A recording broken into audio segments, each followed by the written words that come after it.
Welcome everyone to Flyover Footy on the Big 550 KTRS. We are presented by Noble Ice Vineyards. Thank you everyone for joining us. I think today we're going to open with what is the biggest relief for me of the season. I know you could categorize a lot of other relief moments throughout the season, a lot of new players coming in, the team being brought back to original glory from last year to some extent against Club America the other day. But to me, the biggest relief of the season is that the boycott is over. Officially, St. Louis has been knocked out of the League's Cup, and we no longer have to talk about this, at least for this season, right? Matt Baker is here to join me to talk about this, and I know you were just as relieved as I was, I think, once we kind of talked about it. Just as relieved. I mean, there's a lot that has been going on the past month. I'm excited to put it all behind us. I'm excited to get to this next chapter. And I'm excited to kind of dig into what we've been feeling and hearing of the past few month or so, and start to look beyond this, because we're all needing to be a little more united, cohesive in the fan base going forward. And now we have that opportunity.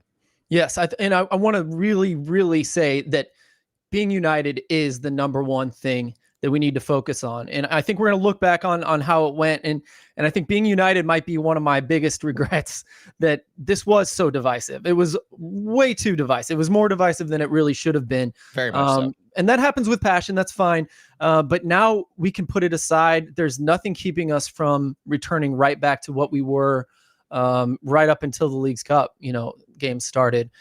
Filling those stadiums, standing up most of the game, cheering really loud for our players. And we have some new players that we get to really try to impress with the environment in the stadium that I'm really looking forward to as well. Yeah, and the thing that really struck me is just how this has really, it started off, I think, so united behind what the supporter groups were doing. There was understanding, but it all is one thing until it really plays out in the stadium. And when you saw the impact that the catalyst of the supporter groups not attending, our coverage maybe playing a factor in that, in not highlighting the League's Cup in and of itself. There was unification early on, but then when you started to have holes poked in that in some ways. And so, we could play good cop, bad cop, so to speak, and play both ends of this between you and me.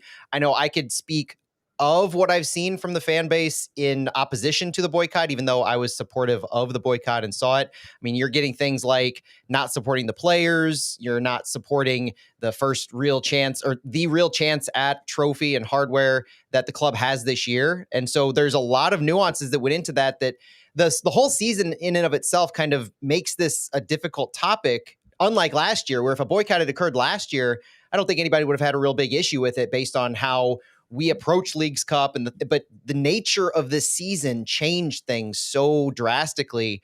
And as we progressed in this tournament, you saw that kind of tilt a little bit. And it really reached the boiling point when STL Santos ended their boycott and put those first cracks in the supporter group unification of that messaging. We saw lots of back and forth from various SG members and leaders on social media. You saw fans start to unite behind Santos in saying, we're progressing to the knockout rounds, we need to support this, and just a whole lot of back and forth that occurred. And at this point, I think the takeaway is obvious. You want the supporter groups to get back to doing what they do best. We've already seen comments from the Thieves, Luligans, Punks, Florida Noise, all indicating the excitement to get back to City Park on Labor Day weekend to support the team and do what they do best, create that atmosphere. But there was more than just the supporter group boycott that led to the attendance, most notably the Portland Timbers attendance that was about half of City Park's capacity being full. More than just the supporter group boycott, more than the fan boycott of the League's Cup tournament itself, ticket prices played into this just as much as anything, to be quite honest. You're having a tournament that is marketed, the money goes back to MLS, all this thing that is really owned by MLS itself in conjunction with Liga MX. But at the same time, you're not making it easy for fans to get into this tournament and to buy into this, from season ticket holders, which make up a huge percentage of your overall attendance, making them opt in, out, and this being a completely new ticket purchase, they started off as expensive, if not more.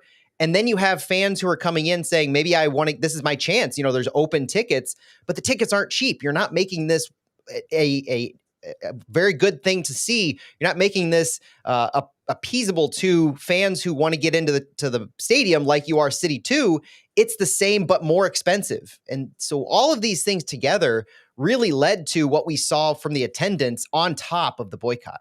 Yeah, and it's hard to discern how much of that was the boycott and how much of that was just normal problems with a different soccer tournament than MLS Cup itself. And that's been something I think a lot about, and I think we should all kind of wrestle with that throughout the season as we deal with, next year when Leagues Cup comes. We're going to see MLS trying to figure out those problems, right? That part of the good thing about them spending so much on it means they can't let it fail, right? They have to figure out these problems and make it marketable, whether that means lowering the prices. I think in all the things you mentioned, Matt, well done there. But just as an aside, it was interesting to see the problems plaguing Leagues Cup that I think even Don Garber wouldn't have said certain things if he had realized that perhaps some of these problems aren't an Open Cup problem. Mm-hmm. Perhaps some of these problems are, it's an outside tournament. It is midweek in most cases. We had a Sunday night game at 8 or 9 o'clock start. Yeah. It's just there are certain things that are going to cause bad attendance just in and of themselves. And so that'll be interesting to watch. Maybe MLS got a little humbled here with or without the boycott, which I like to see that it's not biased in either direction, I don't think. So that was fun to watch, and it'll be interesting to see what they do next year, because I think they'll do a good job of improving those problems. And then, will the Open Cup look better? Will the Open Cup also learn from that? Will they improve? We'll see. But I like that we've run into some problems with Messi not being the new focus of Leagues Cup, and it being, normal for United States soccer. Yeah, and I still go back to the way, not just the way this was marketed, but the way that it was implemented by the league and in some ways by teams, because I know there are differences that occurred in which teams at least made some tickets, it may be in group stage only, available as part of the season ticket package, and which teams didn't. And I think you did see a difference in some of the attendance numbers based on that fact. And so that's going to be a takeaway going forward. If you really want to draw fans into a mid-season tournament, regardless of a boycott organized or not, you're going to need to make it a little more appealing to fans to be able to join that. And so I look for some changes on that front too. I don't know how much change we're going to see as far as scheduling goes. I think MLS really enjoys this break that they've created, the focus on Leagues Cup. It makes sense from a marketing perspective. Some of the problems plaguing the Open Cup are the midweek matches in particular, and Leagues Cup tries to do away with that to an extent. Obviously, the condensed schedule of it makes you have to play some midweek matches, like we just played a Tuesday match, but you do have Friday night, you have Saturday night. You can spread them out a little bit on the weekend and make it a little more, and it's obviously the focal point because nothing else is going on. Apple broadcasts everything to the quality that they do. Credit to them for the quality they provide in the match coverage. But that format seems to be enjoyable from MLS. And so if we keep with that, then, I mean, the next changes are attendance in the stadiums. And I think that's where I look for some change to occur. But the other thing, the elephant in the room, so to speak, is that we're just 2 years out from the World Cup coming, adding a massive level of congestion, because MLS has already said they're going to take a break during the World Cup. They haven't said what it looks like, but you can expect a full break for that entire tournament. And it is not going to be feasible to have a month-long break for a Leagues Cup and a break for the World Cup occur at the same time. Not even taking into consideration the conversation about the US Open Cup, like that in and of itself will not work in 2 years. And Don Garber's already said they're going to be looking at next year to get ready. A lot of fans took this kind of conversation to leave the door open to a change in the scheduling to a fall-spring schedule. I don't think MLS is going that far in the next couple of years at all, but I do think we may start to see next year set the stage for what the World Cup might look like in 2026 as far as coverage goes, matches, fixture congestion. So it will be interesting to see how that plays out. And I guess on the boycott front, Phil, I'm curious what you feel about the boycott overall. Was it successful? What was the end goal? And going forward, how do we feel that this is going to impact next year?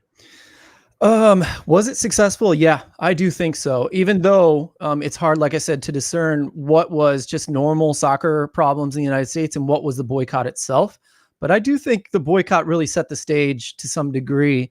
In St. Louis, I think it was especially impactful. I think that was obvious by the discourse itself. I think it made an impact to some degree, even to average players, average fans. I had a lot of friends asking me, "What's going on? What can you explain this to me?" And so I had my work ask me about that. My real life work asked me, and I had to explain this in meetings because people were so unsure of what was going on. And so I had the opportunity to explain the US Open Cup Leagues Cup thing. But yeah, people were asking questions. Yep. And so I do think it was impactful. I think it was nice to see that fans took a stand and actually stuck to their guns, to the point that MLS is going to have to do something, right? They can't just get away with it, right? And that's all I've been really hoping for all these years, because I thought fans didn't care enough. And so I'm so excited and so happy that I do think it did kind of work. And I'm gonna read some comments here and I'll give you a chance to also respond to that, Matt. But some comments really talked about this, and I think it takes us to the next step here. Chris Gebhardt of STL News says, Soccer News, I'm kind of glad we can stop talking about it at this point, hopefully, and get back to regular MLS play. Soccer Zombie Tom Franklin says, I want to like Leagues Cup, but in its current form, from price, time frame, impaling Open Cup, it's hard. Chris also says the lack of understanding that it wasn't about hating Leagues Cup, it was about MLS picking Leagues Cup over Open Cup. That was frustrating. Matt, give your point of view here, but I really want to focus on that comment by Chris there. I think they work hand in hand, Tom's and Chris's, because it should not be a zero-sum game. You should not be picking between two tournaments that are valued by either the league or fans. And when you have a tournament valued by fans, seen as not valued by the league, versus a tournament created by the league and valued, and fans more apathetic, you have a huge problem. There needs to be unification on that front too, valuation of both tournaments, and that reality can and should exist. We've talked ad nauseum in the past about ways in which, and we're not unique, other fan bases, podcasts, media have talked about ways in which the US Open Cup and Leagues Cup can work together in a full season, namely changing the roster rules and how rosters are constructed and allowed to be participated in, because the US Open Cup has no restrictions on who a team brings to that tournament and makes available. It's all on the league side in who they allow for the league season and outside tournaments. Easy fix if you engage the Players Association correctly. So I am fully supportive of that. And I've said myself, I like the Leagues Cup concept. I think it has a lot of merit in adding value to MLS, to soccer in the US, because MLS is, I mean, I haven't seen the numbers lately, but I'm fairly certain they're still not the most popular league in the United States. I think Liga MX is the most popular league in the United States from overall viewership and fans who identify with teams. That's one of the reasons why Liga MX teams are so willing to come to the US instead of having home matches played in Mexico. They like the inroads that it's creating for them, furthering in the United States in raising their profile as much as getting revenue from this tournament. And so I think there is plenty of merit for both sides, but the implementation has been so terribly done in aligning these two and doing kind of what the fans want versus what's best for the league. And maybe a lack of creativity, for goodness sake, just be laid back, let it, take a chance, let the rosters open up. I don't know why it would hurt anything necessarily. There's arguments to be made there, but I don't want to take the time to do that. It's just, I'm with you there on that one, Matt. We are Flyover Footy. You're listening to us on the Big 550 KTRS. Thank you for joining us today as we talk about the Leagues Cup. The boycott's over. St. Louis has been knocked out of it. And so we get to kind of move on with our lives. And we're going to talk about that a little bit. I want to make a really strong point here, which is basically rephrasing what Chris Grabhart just said in the chat, that people are misunderstanding that this isn't about the club. It's not about the fans. It's not about the players. It's about MLS, right? And so I think all the discourse, I wish we're about to look back on how everyone handled this whole situation, because I want to say it's the most divisive moment in our club's short history. So low bar there, but still, I think it's true. And I want to look back and see how we did and just remember it so that we can do better next time there's a lot of discourse. And in this case, I think a lot of problems could have been avoided if every one of us had said, hold on, it's not about the players. It's about MLS. Hold on. It's not about the club. It's about MLS. Hold on. It's not about us fans. It's not about the supporter groups. It's not about the drums and the noise. It's about MLS, right? No one's problem was with anything except the league itself.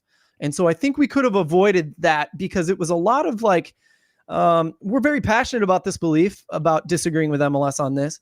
And so that passion will ignite obviously online into something which equals discourse and drama. But, I think we all could have just taken a step back and been like, I understand you want to support the fans, the players, everything else, but please, this is about MLS. It's not that. So I don't know. What do you think, Matt?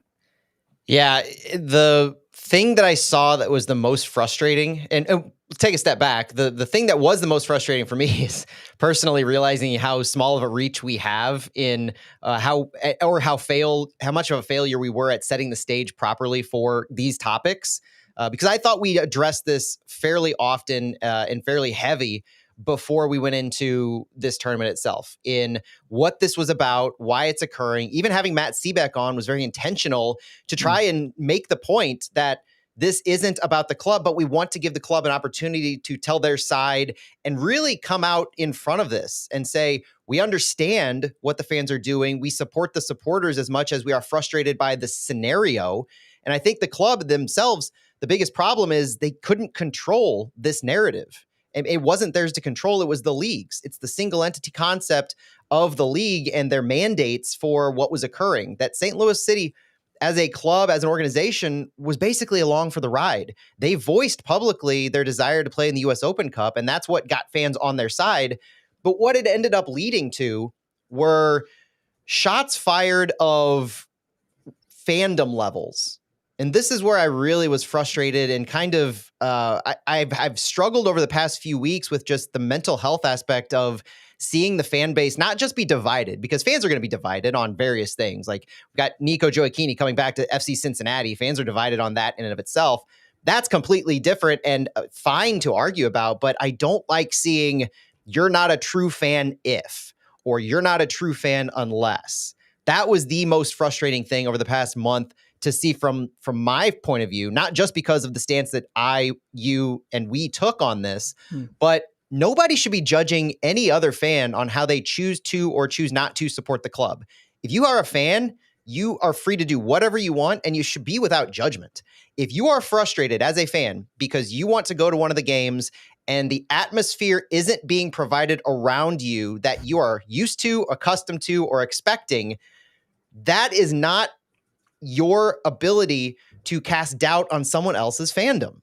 Like, I understand that you're frustrated that, and I saw this too, people who their first experience going to City Park, they bring family, they bring friends because they're excited to bring people to the park whose first time is coming to City Park, and they don't have the atmospheric experience that maybe we had last year or earlier this season because of this scenario. That's the nature of the game. Right? Like that happens. It happens in Germany. It happens all over the world when these kinds of scenarios occur.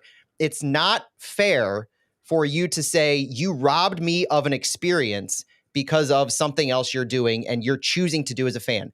And to be quite honest, that's one of the benefits. People talk about access that supporter groups get to the teams and to the clubs and things like that. They put in so much unpaid time and energy to create, to practice, to train, to discuss everything that goes into this. Compared to a podcast, it's massive. Like, people think we spend a lot of time prepping for what these shows are. Try stepping into a supporter group leader or a supporter group member's shoes for a period of time. The work that they do, any of them, Luligans, Thieves, Santos, Fleur de Noise, everything is massive. And if they feel strongly enough to say, all of the work that we're doing right now, we're going to pause, we're going to take the hits because we have a cause that we believe in, that's their right. And I think, to your point, MLS as an organization and the decisions they made to push this as an issue is where the ire should be directed. There should never be a point that we judge other fans' level of fandom and support for the team, regardless of anything around it. And that was the most frustrating thing that I saw. I completely agree. And I want to shift now to looking back, like I said, looking back on how everybody handled that. And we're going to start with ourselves. Matt, you kind of laid out how you think fans should look at things. And I think we held that to some degree. And so we want to look at ourselves first, is before we say anything about anyone else. We're not going to be on our high horse and point fingers at what everyone else did, right or wrong. We're going to look at ourselves first. And I do think one thing we did well is Obviously we had a very strong opinion and we took a very strong stance here. And, there's big J, capital J journalism. And I think that's the Post-Dispatch. And that is the highest level. They hold themselves to the highest level. And you should always, I think it's the most valuable source of information you can get in St. Louis on soccer for the most part, because it is, you can trust what is coming out of Tom Timmerman's paper and out of his mouth and stuff. So I want to put that on the highest level. He reported the situation, didn't take a side, and he reported it unbiased the whole way. And he continued to cover it. He didn't stop coverage like we did. Okay. So there's that. And then there's, in modern soccer, there's this mix of supporters, journalists, radio stations, marketing, podcasts. There's just this mix underneath that of people. And so we fall into that. And so we felt like we could take a stance and not cover the Leagues Cup closely, at least. And so one review we got, I thought this person made a very good point. And so this is, I think, the best critique anyone has had on us. And Matt, I know we talked about it, so I'll give it to you after I read this. I won't read it in full, but most of it. I respect that we, Flyover Footy, have their own opinions, as we all do and should have, but I don't like that they are providing only negative coverage of the Leagues Cup. They make really quality content, but I use this avenue of as a premier source for the info on St. Louis City, and am legitimately interested in this tournament, but feel like I am being forced to go elsewhere for not positive coverage. I think you guys kind of get the point. He considers himself a neutral on the situation. And last thing I'll say is that, a lot of other places did cover Leagues Cup while voicing some dissent. I want to say Golazo did a good job of that, strongly voiced their dissent, but then they went on about their business covering it as usual. So Matt, what did you think of that comment? And what critique would you have about us in general? I don't take criticism well, and so that one cut me deep, me personally. But it highlighted an internal debate and discussion that I had, and it really furthered a heated conversation at times between you and me on how much are we willing to toe this line and how much are we willing to stick to our guns. I went to social media during the games, and I was live tweeting commentary during the Leagues Cup games from my couch. I didn't pay to go to any of the games, but I still watch them when I wasn't doing something else. I think the first match of the tournament I missed because I was otherwise occupied, but watching the games, And so that tried to get to my point when we first did this. I posted something on the Flyover account of our official stance, and it was trying to get to that nuance of the whole thing. Nuance in how we are going to be following the club, supporting the players, but not the tournament itself, and how you can try and toe that line. And I think over the past couple of weeks, our pod has tried to do that. We have not talked about how Dallas and Juarez have been doing. We did not talk about what Portland did prior to us playing them. We aren't talking about where the Leagues Cup is right now and who's still in it.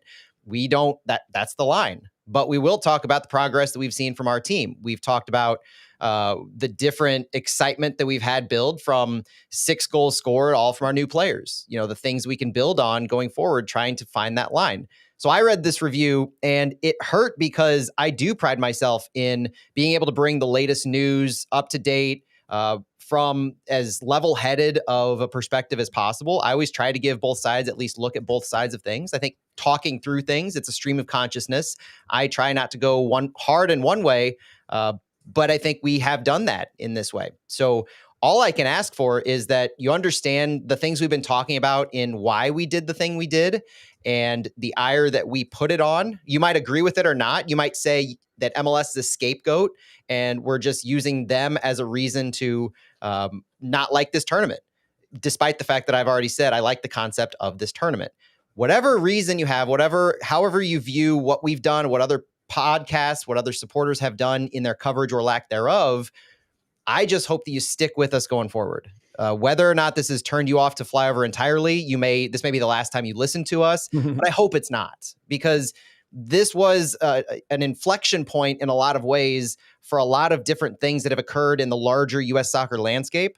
And it pains me that it occurred this way at this point in this particular season, but that takes nothing away from our passion for the club, our support for the players, our drive and determination to get and gather the most available news and bring it here so that you can count on Flyover Footy to be a one-stop shop for all the news that has to do with MLS, larger soccer landscape, and especially St. Louis City for the most detailed, up-to-date information. So I hope that no matter what's occurred over the past month or so, that you stick with us and you still trust that we have those feelings going forward. Yep. And, I would have loved to talk to this person in DMs, especially once I kind of processed what the person said. I think I was a little annoyed at first because I'm too passionate about this situation. But once I calmed down, I was like, man, he makes a good point. And so we're going to have a choice next year. We all will, because I would be very serious. I have a lot of doubts about US Open Cup being back in full for MLS next year. And so I think we'll have a choice on what direction to go. Please hit us up in DMs rather than an official podcast review, I will say. We do love the official podcast reviews, and this was a fairly good review. Yes. But, I positive or negative, my opinion, Phil, and I know yours is like, don't put that out there publicly on the review because everybody can see it and it's official for all time. And I get that. I like this kind of comment because I think that does also give a little nuance and insight into the content that we offer and the things that we talk about. So like somebody sees this when they first think of Flyover or look them up, they're gonna be like, oh wow, that's a really nuanced, detailed bit of information. Maybe I'm just gonna tune in to see what kind of carnage these guys are tearing up. I stand corrected. That's very well said. Thank you. And I'm with you on that. So, but please talk to us on DMs, and especially going forward, we're gonna have to make a decision next year, like I said. And so I would love to hear your guys' input on how to handle that next year. And we'll get into it when the time comes. Mm-hmm. So no worries there. Next, how, Matt, do you feel like the supporters groups did during Leagues Cup in St. Louis? Stuck to their guns. And in the case of STL Santos, they had a decision that was made by their board of directors leadership group that changed given the landscape that occurred in the tournament. I don't want to speak positively or negatively necessarily about how any of the supporter groups did, because I don't want to put that out in the world, quite possibly. I'll save that for the DMs. But you had two different approaches. You had the groups that stuck to their guns, didn't attend, didn't really have a meaningful social media presence that I could tell during the tournament. And then after the group stage, you had STL Santos return to the stands. I don't think they returned to the capo stands. There was no drums, but they returned to official activities in the stadium. And it was a conscious decision to, as they said, support the players in their ongoing pursuit of this tournament as it progressed to the knockout rounds.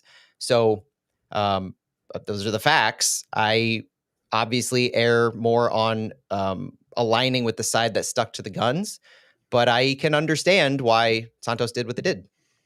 Yep. I'll just say this, and I say this a lot, so you guys can see. I hope you guys don't think I'm a political freak. I have this flag in the back here, the join or die thing. I'm a massive fan of history, right? Ben Franklin made that print to join the colonies in the French and Indian War originally, but mainly Revolutionary War. It's on my arm. I care a lot about history, and I believe in checks and balances that the founding fathers created for our country. And I believe that supporter groups are the only check and balance that MLS really has. And so if we as fans don't speak up when something isn't going, if we don't like something, then there's no checks and balance. MLS is going to do what it's going to do if we don't do anything. And, I'm just, again, so happy that once MLS took not just towing the line, not just stepping one step over the line, they just jumped full force over the line on this one. And the supporter groups led the way to have a peaceful way to protest that actually worked, right? It actually looked bad in PR and it hit their pocketbook. And that's the only way they're going to respond. And so I want to just praise the St. Louligans and everyone associated. I'll miss them all if I try to name them all, but you guys know I love everything you guys did here. I love how united you were. I'm so proud that St. Louis was pretty much the first to take that big step and be so strong about it. And I think other people caught on after that. So well done. I think that's a great A. Yes, the Santos thing at the end, Matt, you covered it perfectly. Maybe a little bit of a bump there, but I'm really proud of our SGs. We're very lucky to have you guys, and I'm very proud that you guys were there to lead the way. Matt, how do you feel like the fans did during Leagues Cup? I voiced my frustration on the discourse that occurred online, so I was horribly frustrated by how that occurred. I hope that there's an understanding going forward of the whys behind a lot of things, and that ultimately, I wish that fans would go online as much as in person with trying to see the other side before they make comments. That's the biggest takeaway that I had in the frustration. I think fans voiced their opinion either way appropriately, based on either the ticket prices, based on their support of the boycott, based on their desire to see the team, regardless of the tournament they're playing in, regardless of any conversations beyond that, sticking to just supporting the team.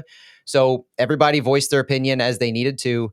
It was just that online discourse that I really did not like, and I thought it was an ugly, ugly look for St. Louis City fans.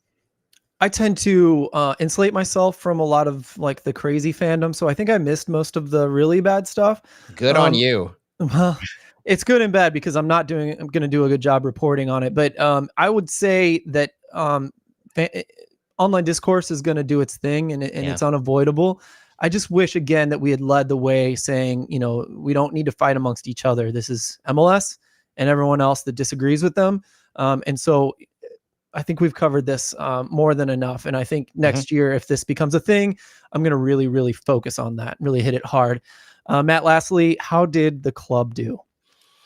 90% great. I thought they did some unique stuff with Leagues Cup that I think were planned before any of this went down, like the player entrances through Lufuse Plaza. That was pretty cool. Misconception there. I didn't realize they had already planned that, because I thought it was a bit of a slap in the face. I was like, oh, now you're going to do this. But no, it was already planned. Yeah, this was a completely separate thought than the supporters are backing out. We have to do something exciting to get people in. This was an opportunity for Leagues Cup where they had different responsibilities and requirements to do for the game, and they offered a unique approach to a unique tournament. So that was cool.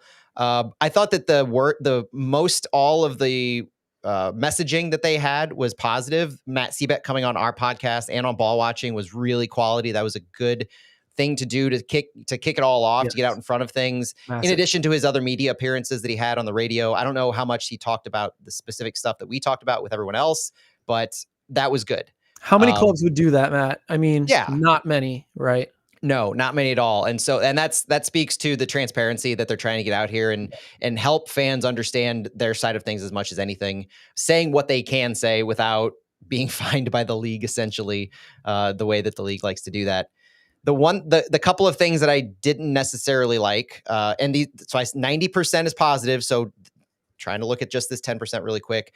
I thought it was interesting that they had a brass band roam the concourse. So they were trying to create some of that noise and environment, which is absolutely their right. I just thought it was kind of interesting how it played out.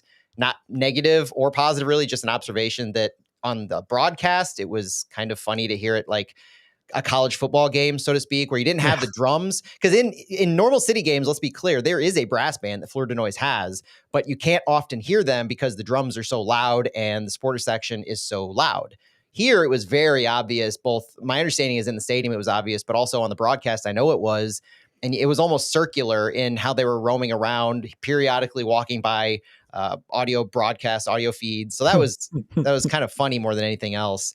And then there was a very small period of time, I think one or two posts maybe, that occurred on social media that fans latched onto and saw as a potential slight to the supporter boycott. I tend to think that was a little more overblown, and I'll give grace because of what was earned before that in those conversations, that I don't think any harm was necessarily meant, but I know some was received. So that's the few percentage points of frustration, concern I had on the club's fact, but they did overwhelmingly fine. No big problems they had with this entire process. Yeah, I think there were fears, you know how we'll get in our DMs, there were fears of the worst, right? Like, maybe hiring musicians to come in and fill every single seat of the supporter section and to wave flags that they provided. Like, this could have gotten very capitalistically gross. I mean, just disgusting. They didn't get there. The brass band was, I'm gonna put a negative on that one. I thought that was a little gross for sure. I think it needs to be said. But it could have been much worse. I'll just say I'm going to, this is just Phil Grooms here talking. My very biased feelings are that this slight by MLS was so strong that if I was an owner and I felt like my vote wasn't heard and I was being forced to do something that I didn't like as an owner, right? As an owner, how many millions has been put into this project? And you're going to just do what you decide to do as a league. Yeah. I think I would have done bare minimum. And that's what I wish. I get very biased. That's what I wish St. Louis had done, which was we're going to do everything we got to do to show up for these games. I would have been tempted to make sure that it was all secondary players. I don't know what rules MLS has for the owners and for the coach for starting 11. But I would have really gone out to make sure everyone knows that, we were here for the Open Cup. We're being forced to do this League Cup thing in a way that we weren't happy about. And, it's important to me that the club cares about U.S. soccer. It's extremely important to me. And I think this is what the SGs are partially there to protect. And so I want lots of Americans developing on our team. That's something I care a lot about. I want the Open Cup to be, if we're going to use it for marketing, if we care about it as fans, Open Cup needs to be a massive priority and for the development of U.S. soccer and our players here in St. Louis. And I guess I just want to feel like that's their focus rather than corporate MLS marketing, because any towing of the company line over Open Cup to me is a bit of a negative. And I know that's hard. Like, they have a job. Not all fans are some fans may show up and say, why didn't they even try for the Leagues Cup? In fact, a majority of people would probably say, why didn't the club even try during Leagues Cup? And so I'm in the minority. These guys need to they're stuck in a situation. They got to provide the best environment they can to Leagues Cup and to the fans that decide to go. So I understand their perspective. If I was selfish, I would have, I see some of those things as a bit negative, but I see where they're coming from. I just wanted to share my feelings on that, right or wrong. One of the takeaways that I have from all of this is the ultimate goal being to get all of MLS back into the US Open Cup. I truthfully don't know how much of a reality that will be. And so as I reflect on the past month or so, before we look forward to the rest of the MLS season, I think, all right, how is this going to play out in the future? Are we going to see another boycott next year? And we talked about this, and I'll just bring a bit of our DMs onto the show, that I don't think we're going to see a boycott next year, but I also don't think we're going to see a return to MLS entirely being in the US Open Cup. The way I see this playing out is Don Garber's comments around the All-Star game really implied that they had more than a few teams tell them after the vote that they wanted to play in the US Open Cup. And so there was clear desire by I seemed like a good number of teams to play in the US Open Cup, but the vote had already occurred, and that's that. And so it was almost like this thing from on high, which to me furthered the sympathy for St. Louis City themselves. But next year, I fully believe there will be some kind of, we're going to have the teams that want to compete, and then some kind of tiered system beyond that of Champions Cup teams might not be in, or worse teams might be in, an amalgamation of what happened this year, plus letting teams volunteer to compete. And after what's occurred, both the club's words before the Leagues Cup and what they saw happen as a result, or at least partially as a result of the boycott, I do think that the message was clearly received by the club, and that I do expect that St. Louis City will be a part of the US Open Cup next year. And what I do expect is we will be a part of it. A team from St. Louis will compete, but all of MLS will not. And so you have that now divide in what the ultimate goal was of getting all MLS teams back in, which you control what you can control. And we have some level of say as a fan base, not you and me, but as a fan base in St. Louis, we have some level of say of our team. I think message received, we are going to accomplish that. And so there will be, in the bigger context, less of an appetite of the St. Louis City fan base to support a boycott when our team has volunteered to be in, regardless of all of the other teams. And I think that's going to be the next inflection point next year, is making that final call. And I don't know how it's going to go for us. I have my own opinions, but we'll talk about that next year. That's just where I think this is going to go from here. Yep. Absolutely. We'll cover it in depth next year. Matt, we got a lot to cover in about 5 minutes, and I think we should speed round some of the news. I won't get in your way. Please, let's talk about some of the MLS secondary transfer window that just closed last night. Let's talk about what has happened. Yeah, I'm going to speed through it real quick for the KTRS portion because we're Flyover Footy on the big 550 KTRS, but we'll do a little bit after that as well. 6 players have come in, 6 players have gone out. The MLS secondary transfer window is closed. We have an overhauled roster going into the back third of the MLS season. We have quality, we have depth, we're getting health. We compared this earlier to about 14 new players that we signed between the end of City 2 and the beginning of our MLS St. Louis City 2023. So it's not quite to that level of a quick expansion, but man, was there a massive change.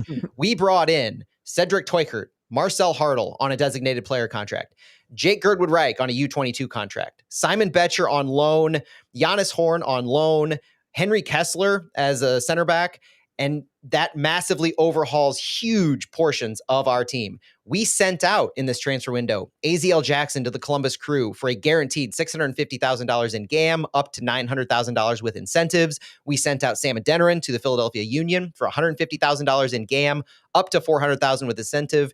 We sent out, breaking news, Anthony Marcanic is now going to the Minnesota United for $50,000 in 2024 GAM, up to an additional $100,000 in GAM if certain performance incentives are achieved. St. Louis retains a sell-on percentage for Marcanic as well, so his time in St. Louis is over. That occurred just as we're recording this. Being reported, right? Not official yet. That actually was official. St. Louis City put that out. As we're recording this, St. Louis City put that out. Tim Parker is gone, along with $600,000 in GAM that we're sending to New England. St. Louis City retains half of Henry Kessler's $1.03 million salary budget charge for this year. So that was a swap in players and money. Isak Jensen finally sold. The purchase option was picked up by Viborg. Undisclosed fee going to St. Louis. And Nicholas Dewar, short-lived Nicholas Dewar left back experiment for St. Louis City, sent back to Denmark for an undisclosed but rumored to be $400,000 transfer fee, basically recouping what we got for him. 6 players in, 6 players out, and a massively different St. Louis City team that will begin play against the Portland Timbers here in a couple weeks.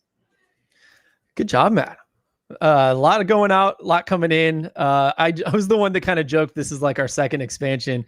And nowhere near the 14 players, new players that we signed, but not terrible. It's quite a big change here. We're talking a lot of business done. Well, thanks for running us through that. We are Flyover Footy. Thank you for joining us. Of course, we're on the big 550 KTRS, and we're presented by Noble Ice Vineyards. It's been a fun one. Again, Boycott's over. It's a relief. We can go on being the great St. Louis fan base that we were always meant to be and have been up until this league's cup. So let's enjoy it together, everyone. Let's get back to normal. Again, thanks for listening. We'll talk to you next time. Bye. Okay. I don't think we should do a wind down. I know there's a lot of details, but I think we should just do a show next week and we'll be able to cover that because there's no game, right? There's no game. Well, next week will be the lead into the Portland game. Okay. So we can cover the fact that we chose the designated player model for our roster construction. I'm happy with talking about all that stuff next week. And the wind down, we can look at some of the other stuff like Nico Gioacchini going to Cincy, Josh Sargent, rumors, all that kind of stuff. I think there's plenty of time for that leading into next week. This was kind of a good... Oh, the Josh Sargent thing. We didn't even talk. That takes a conversation, though. You're right. Yeah, that wind down conversation, man. We need a drink in hand to do that. Agreed. That's not a Thursday lunchtime conversation. But no, there's plenty. I mean, next week, Thursday is going to be jam-packed. Next time we record, I think will be that Thursday preview going into Portland, as well as any of the other news, because this is the day after the transfer window closed. And so we're still getting lingering news as it was finalized by MLS and now being reported, like Anthony Marcanic. So happy that we were able to get that news in, because it doesn't change a ton, but it really shores up some expectations of our roster. Like the fact that Giannis Horn is now our left back. We have Jay Reed as the 22-year-old player who's the future, Giannis Horn being on loan, of course. And then it opens up a roster slot for Mekhi Joyner next year, to be honest. Like, that's an interesting thing that I think we should look at next week as well. So plenty of stuff to get to next week that I know folks are listening to this on the stream and on YouTube. So stick with us next week because we're going to be, this week we feel like we're back. Next week we're really going to be back. Wind Down will return for sure. Yes. And hopefully Santiago here in the next couple of episodes. Yeah. Sure. And I know this isn't going to be on the pod, but like for anybody tuning in on the live stream and on YouTube, I mean, like that's the elephant in the room. I feel like we had some comments in chat on that, but like, God bless Santiago Beltran for the work you do on the Spanish broadcast, the amazing calls that you gift us, which are absolutely incredible.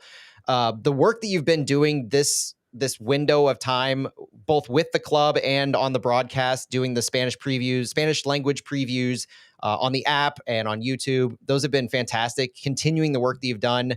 I know Santi has obvious connections with STL Santos and the support that they've done and everything like that, the work that they do. But he's not a part of Flyover on any level. Like Santi is and forever will be a part of Flyover Footy. There was that distinction that I didn't want to put Santi and say, dude, I need you to be with me here while we do this, because that's not fair to him. And I feel there is somewhat of that nuance and towing the line that we talked about earlier. Santi's stuck in the middle of it because he feels the same way we do about the US Open Cup, but at the same time has obligations and is the face of Spanish broadcasting for St. Louis City. And so how would it look if we're boycotting talking about the league's cup and yet Santi is alongside for the ride there and doing it? It was a sticky situation. There might not be a right answer or anything like that, but I can't wait to get back to talking City with Santi. Yeah, agree. And he made the decision, and I think it was the right one. I think it was really it was good. I think everyone's happy. So love you, man. Respect, brother. That's all I got. You good? Yeah, I'm good. The one other thing, we'll talk about it next week, but it may still come out today. I was a little somewhat surprised that we couldn't move Jabulu Blom. He's the player who, we'll talk about it next week more. Everybody's probably seen the things going around. Obviously, Hackworth said he was a healthy scratch, didn't travel for Club America, but the fact that he's fallen down below the depth chart of JGR at defensive midfielder, the issues that occurred after Portland on the sidelines, he does not seem to be in the long-term plans. And it's such a frustrating turn of events for a player that had so much promise coming in. That's the one player I was surprised that we didn't move. Other than that, everything else seemed pretty run-of-the-mill, setting us up for the rest of the season and 25. So we'll talk about more of that next week. I think Blom will come back. I hope so. I hope he comes back. Hope he gets not just his head and attitude right, but there's the things between him and the club are worked out. We have seen when that doesn't happen, and I like the player that Blom is for what he offers this team. When he's on his game, he's so good. The quality is there as the defensive midfielder and can fill in on the back line too when we need to. So I've got a Blom jersey. I hope to see him back on the field because he's an exciting player when he's out there in form. He was the biggest relief signing for me, even bigger than Hartl or Toykert. Blom was the missing puzzle piece that Lutz called him, the missing puzzle piece, that number 6 defensive midfielder on that initial 23 team. Yep. But he is a type, right? He is a definite strengths and definite weaknesses. And I think there are a lot of teams that could fit him right into their starting 11 and be fine. Yeah. I think we've struggled to do it. And it's not necessarily his fault. I mean, we are who we are, right? And we can fix certain things. We cannot fix certain things on such a high level. But St. Louis has not figured out how to get him on the field and have him not hurt us in some form or fashion in a way that they found not worth the squeeze, I guess, to some degree. Yeah, so. Agreed. All right, Matt. Thanks for doing this, man, and fitting me in today. I'm sorry I messed up last night with. No, this was perfect timing with Anthony Marcanic and everything after the transfer window. So I'm excited we got this in. Thanks for joining us, everybody, on the live stream. Good chat stuff, guys. Appreciate you. We'll talk to you.